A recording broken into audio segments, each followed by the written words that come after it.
Bonjour à tous. Avant de nous retrouver en fin de bulletin pour notre sujet qui portera aujourd'hui sur un projet militaire mis en place par les Nations Unies, voici sans plus attendre le temps qu'il fera pour ces prochaines 24 heures. Le cyclone Narelle continuera sa trajectoire vers le sud par champs sans concerner de terres habitées. Sinon en Australie, des averses ou des orages parfois forts se produiront sur le sud-ouest du pays, vers le plateau de Kimberley et la terre d'Arnhem, ainsi que sur le nord-est du Queensland. On relèvera 28 degrés que vous soyez à Sydney ou encore Melbourne. Du nord de la France à la Pologne, en passant par l'Allemagne, le temps sera en général sec mais froid. On attend ainsi moins 6 degrés à Helsinki, 4 degrés à Paris, 1 degré que vous soyez à Bruxelles ou Genève et 2 degrés à Bucarest.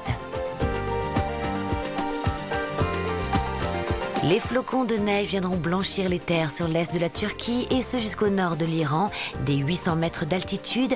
Sinon, comme de coutume, le soleil se taillera la part du lion dans le ciel du Proche et Moyen-Orient. On relèvera 23 degrés à Mascate et 28 degrés à Salalah. On quitte le Proche et Moyen-Orient et partons à la découverte du temps qu'il fera en Asie. Plus particulièrement sur le sud du continent où vous retrouverez un temps instable propice au déclenchement d'averses et d'orages, depuis le sud de la Malaisie jusqu'aux Philippines et dans une moindre mesure sur le Vietnam. On relèvera 32 degrés à Rangoon et 31 degrés que vous soyez à Bangkok ou Vientiane. Tandis que les orages s'éclateront dans le ciel du nord-est de l'Afrique du Sud au rivage du golfe de Guinée, le soleil s'imposera sur Port-Louis. Mais voyons voir ce que nous réserve le mercure, avec 31 degrés à Luanda et 28 degrés à Livingstone.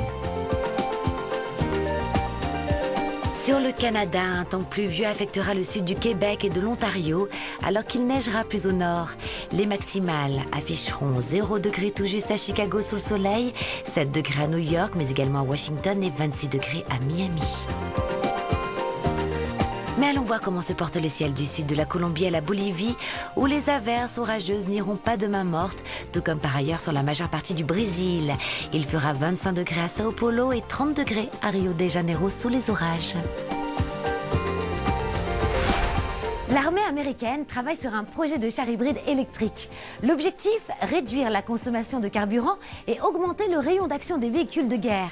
Les tanks pourront alors s'aventurer dans des régions qui ne sont pas desservies en carburant.